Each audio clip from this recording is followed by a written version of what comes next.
Ya, selamat pagi, selamat siang, selamat sore, selamat malam teman-teman. Kembali lagi di channel Mas Rapka Sarjana Humor ya. Dalam video kali ini saya akan membahas tentang manajemen keuangan, dimana teman-teman ataupun saya juga pribadi sering banyak menemukan masalah keuangan, khususnya untuk mengaturnya, dalam mengatur keuangan tersebut. Dalam video kali ini nanti ada beberapa tips dan triks supaya teman-teman juga bisa mengatur keuangan dari pendapatan yang pas-pasan, itu bisa cukup sampai 1 bulan, insya Allah bisa terpenuhi kebutuhannya. Maka dari itu jangan sampai di skip video ini, ditonton sampai habis. Durasi lama 1 jam, tapi insya Allah bermanfaat, berfaedah, juga nantinya bisa dipraktekkan teman-teman di rumah seperti itu. Yang pertama, untuk manajemen keuangan untuk taraf gaji UMR Jawa Tengah di kisaran di kisaran 2 juta sampai 2.500.000. Itu sangat mudah sekali untuk mengaturnya. Saya bagi 2 di sini dengan gaji UMR 2 sampai 2,5 juta. Itu anak 2. Artinya 1 orang karyawan dengan gaji UMR 2,5 juta, tapi dia berprofesi juga sebagai kepala rumah tangga dengan 2 anak, 1 istri. Yang satunya lagi gaji UMR 2,5 juta, tapi dia masih single. Jadi di sini kita belajar studi kasus. Ada 2 contoh. Yang satu karyawan dengan gaji UMR 2,5 juta, tapi sudah berkeluarga dengan 2 anak dan 1 istri. Dan satunya lagi adalah karyawan juga gaji UMR 2,5 juta dengan posisi masih single. Oke, teman-teman, di sini saya akan menjelaskan secara detail. Jangan sampai di skip video ini, jangan sampai diabaikan video ini, ditonton sampai habis ya. Oke, yang pertama untuk karyawan dengan gaji 2,5 juta berposisi single, itu sangat mudah. Artinya kalau seorang karyawan masih single itu ada 2 opsi.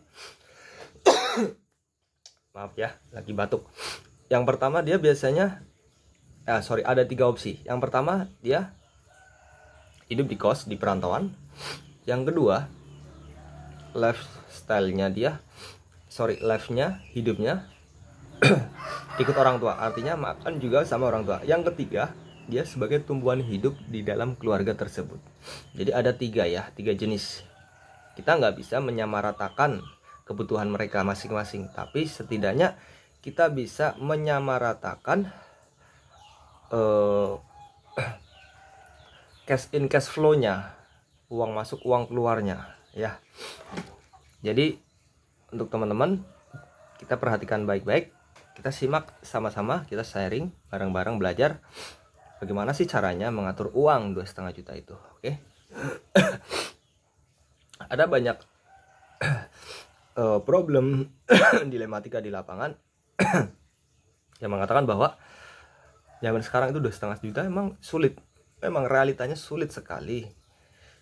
Tapi ketika kita sudah bisa memanage keuangan, pengeluaran kita setiap harinya berapa, kemudian pengeluaran bulanannya kita berapa, itu akan lebih mudah dalam mencakupnya semua itu. Oke.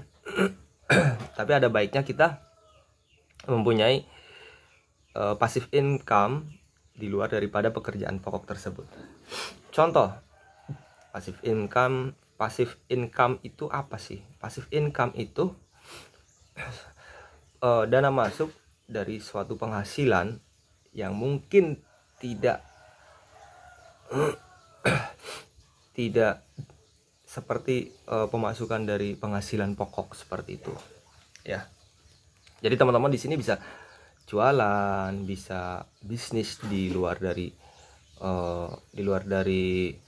pekerjaan pokok seperti itu. Banyak hal yang bisa dilakukan di luar sana ketika kita ada usaha, ada ikhtiar seperti itu.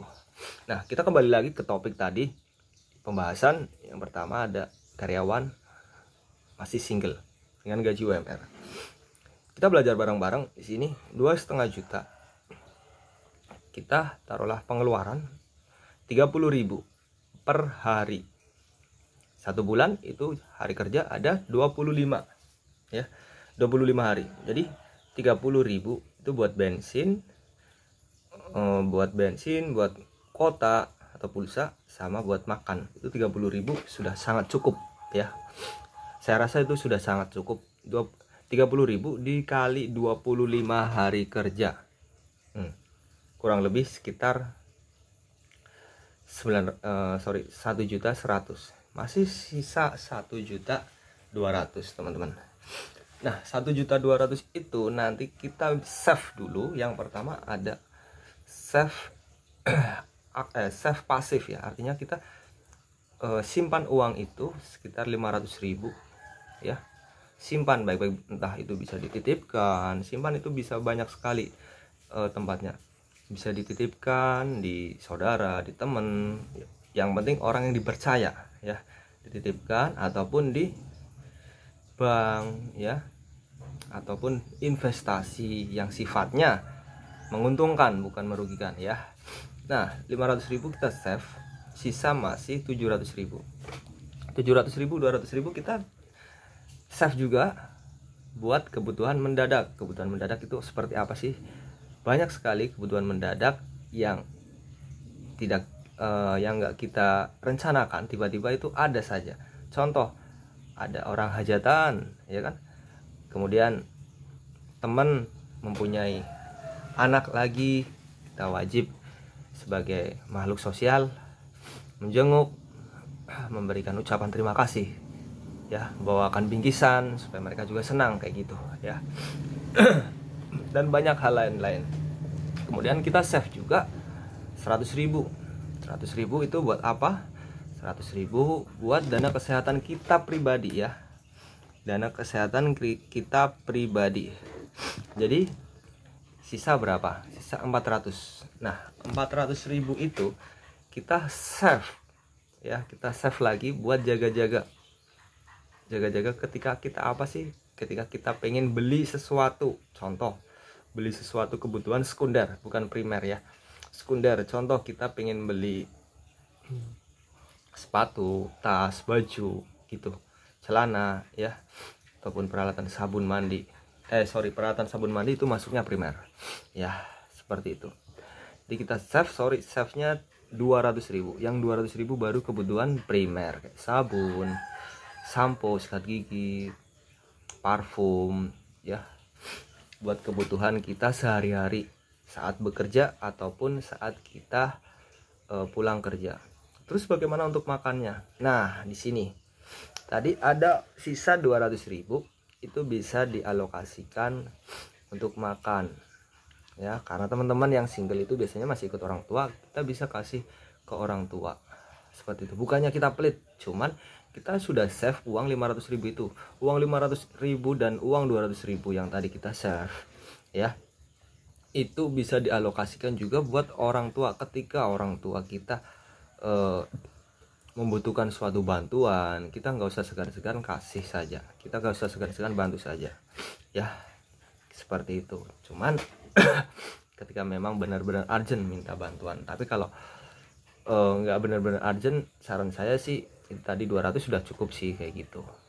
Tapi ini untuk teman-teman karyawan yang masih single dan notabene background orang tuanya itu cukup ya. Artinya nggak mampu sekali, nggak ke bawah sekali, tapi cukup kayak gitu. Kemudian yang kedua ada kategori karyawan single juga, gaji UMR 2,5 juta, tapi dia buat tumpuan orang tua. Nah, kalau yang satu ini kita beda lagi cara memanage uangnya ya.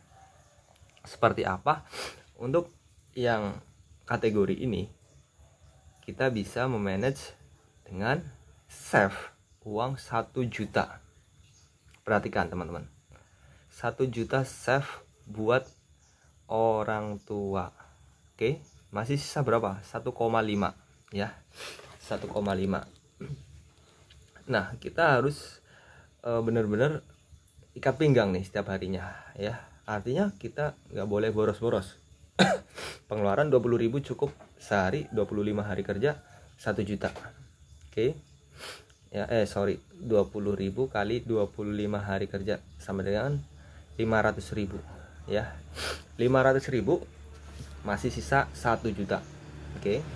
1 juta kita save lagi, 200.000 buat dana emergency. Oke. Ya, dana emergency itu tadi yang sudah saya sampaikan. Ada kita kunjungan ke teman yang lagi sedang melahirkan ataupun hajatan ya kan, ataupun ada dana sosial buat bantuan di sekitar kita, itu namanya dana emergency seperti itu. 200.000 masih sisa 800.000. Oke, sini kita perhatikan baik-baik. Sisa 800.000, kita 100.000 save buat dana kesehatan kita pribadi. Oke, di luar daripada layanan pemerintah ya. Oke. Yang ketiga, masih sisa 700.000. Kita 200.000 buat beli sabun, buat beli sampo, sikat gigi, odol, dan parfum seperti itu. Masih sisa 500.000. 500.000 kita save lagi nih 300.000. Kita save lagi 200.000. Sorry teman-teman, memang lagi kurang sehat, tapi saya usahakan video kali ini sangat bermanfaat buat teman-teman. Tadi sampai ke dana yang 500.000 ya. Sisa 500.000 kita save 200.000. Kita save 300.000. 300.000 itu kita save, kita tabung, jangan diutak-utik. Oke, perhatikan baik-baik. 300.000 jangan diutak-utik. Nah, yang 200.000 itu bisa buat kebutuhan kayak beli sepatu, beli tas, beli pakaian, kayak gitu, seperti itu ya. Jadi teman-teman, ketika teman-teman penghasilan 2,5 juta, teman-teman itu bisa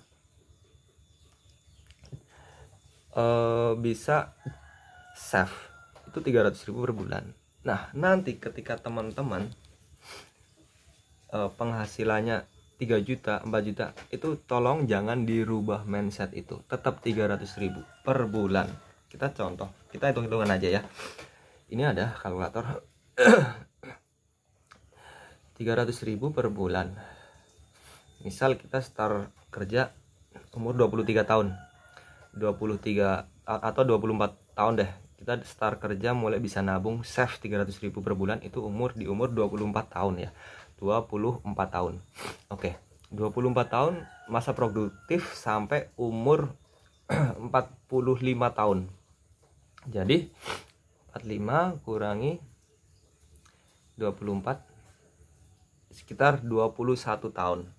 Ya, sekitar 21 tahun kita bekerja dalam masa produktif.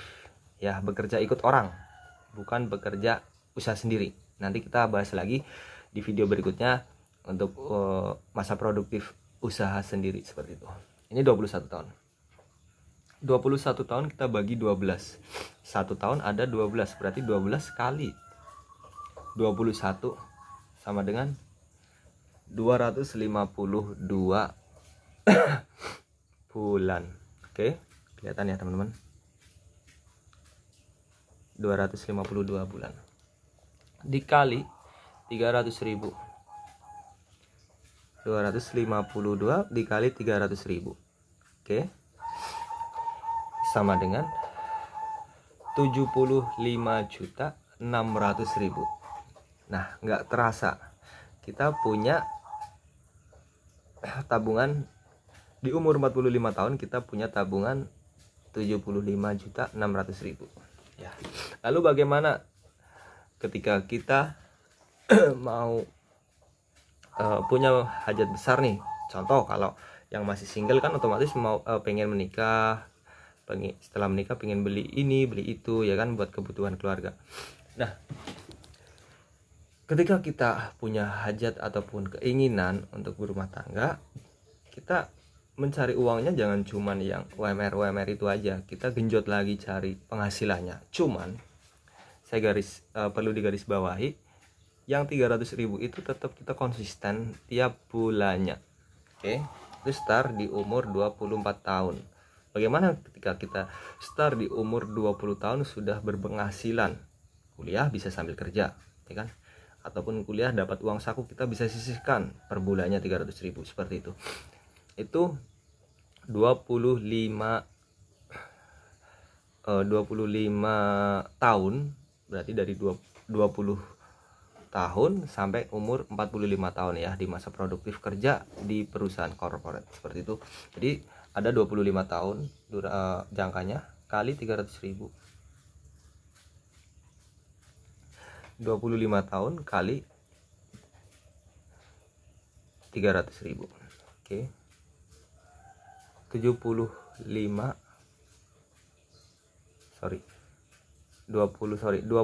maaf ya. Jadi tadi 25 tahun kali 12 bulan, ya. Sama dengan 300 bulan. 300 bulan kali 300.000.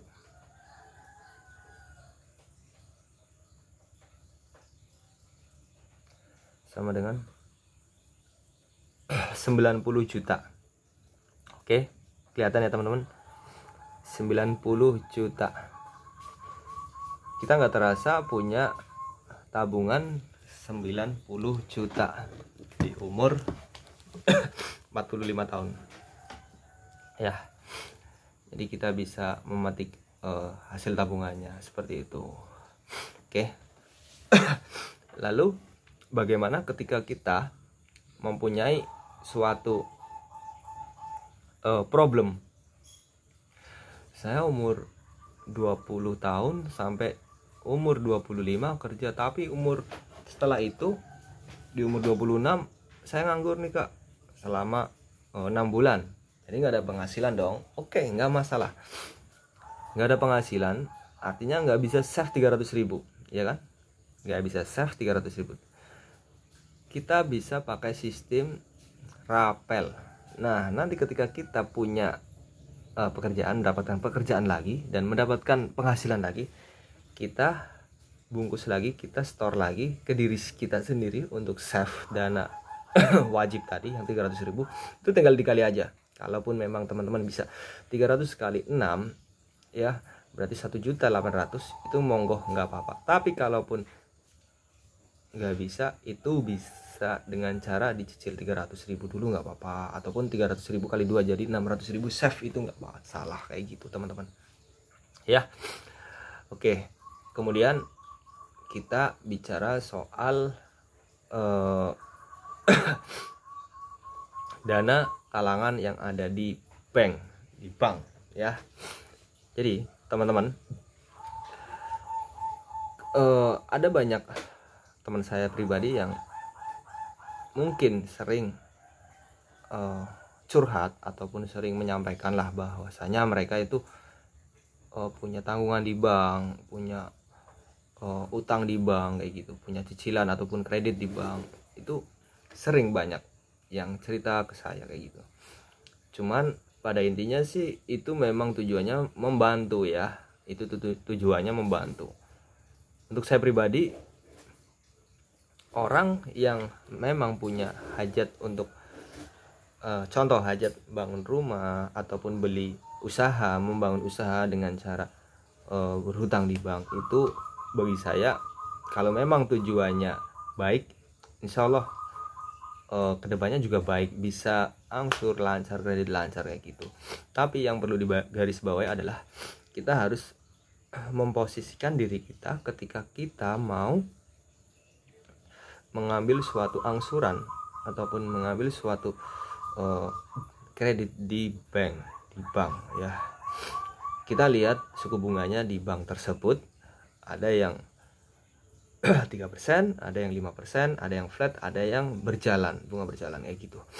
Tapi kalau teman-teman di sini pingin lebih ringan, itu ada yang namanya KUR ya, KUR usaha, itu sangat murah sekali.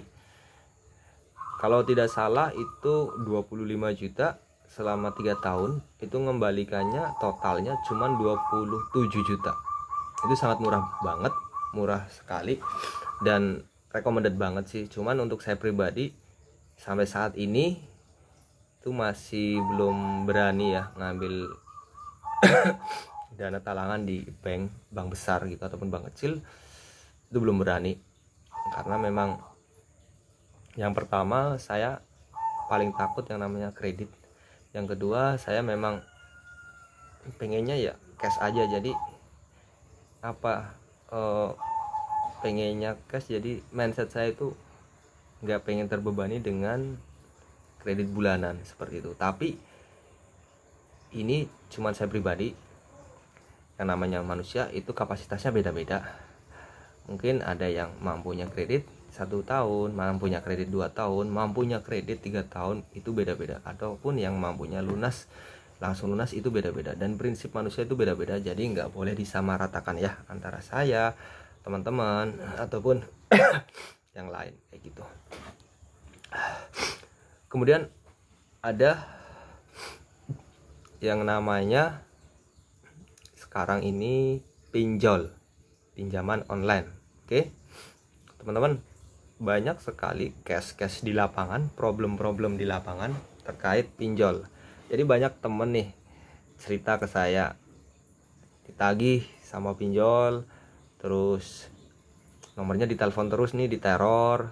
Terus bahkan saya sendiri, saya pribadi ataupun teman-teman yang lain mesti pernah punya pengalaman ketika nomor kalian ataupun nomor kita ya itu dijadikan nomor darurat dalam pinjaman online temennya, ya kan. Pernah terjadi juga di saya. Dan saya kooperatif, artinya ketika ada telepon seperti itu dari pinjol yang atas pinjaman teman, tapi nomor saya buat nomor darurat, itu tetap saya angkat dan saya menjawab ya kooperatif. Sebisa mungkin saya menjawab tidak tahu, karena memang tidak ada konfirmasi sebelumnya dari teman yang mengaitkan nomor saya untuk nomor darurat seperti itu. Cuman saya tidak membuka privasi ke sang penelpon tersebut ya, telemarketingnya seperti itu. Kemudian juga di era zaman sekarang itu banyak sekali pinjaman online yang ilegal, artinya nggak terdaftar di OJK ya. Teman-teman di sini juga mungkin sering ya lihat berita di media sosial ataupun di media televisi, itu banyak sekali kasus-kasus pinjaman online yang sampai teror, meresahkan ya, ataupun menyebarkan data-data kita di media sosial kayak gitu. Itu sangat riskan sekali. Artinya jika kita memang tidak mampu untuk pinjol ataupun tidak mampu untuk ngangsur ataupun melunasi, itu mending ya nggak usah pinjol-pinjolan kayak gitu sih. Itu menurut saya pribadi ya, kayak gitu. Tapi kita balik lagi seperti tadi yang saya sampaikan, namanya manusia itu memang beda-beda. Oke. Kemudian ada beberapa case ataupun ada beberapa kasus di lapangan terkait pinjol ya, yang sudah didatangin debt kolektornya. Saya sendiri pernah ketemu sama DC-nya, debt kolektornya, aplikasi pinjol yang yang sangat populer ya di Indonesia. Namanya saya nggak sebutkan ya. Itu saya pernah ketemu, saya ngobrol-ngobrol sama debt kolektornya. Tapi zaman sekarang itu debt kolektor ketika menagih ke nasabah kredit macet itu nggak seperti zaman dulu. Jadi kalau zaman dulu itu kan harus benar-benar tegas ya, serem gitu kan. supaya si debitur itu memberikan angsurannya, memberikan uangnya untuk mengangsur ataupun melunasi seperti itu. Tapi untuk zaman sekarang ini, di era sekarang, debt collector itu sistemnya dengan cara pendekatan moral, pendekatan ke personal, ya. Artinya mereka gak serta-merta menekan kepada para debitur untuk sesegera mungkin memberikan angsurannya ataupun melunasinya seperti itu. Karena para debitur ataupun nasabah pinjol ini sendiri itu di era sekarang itu memang benar-benar pintar ya. Mereka pintar hukum, pintar adu argumen, pintar mengelabui semuanya seperti itu. Oke.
Tirek mas.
Terima kasih Mas Meza.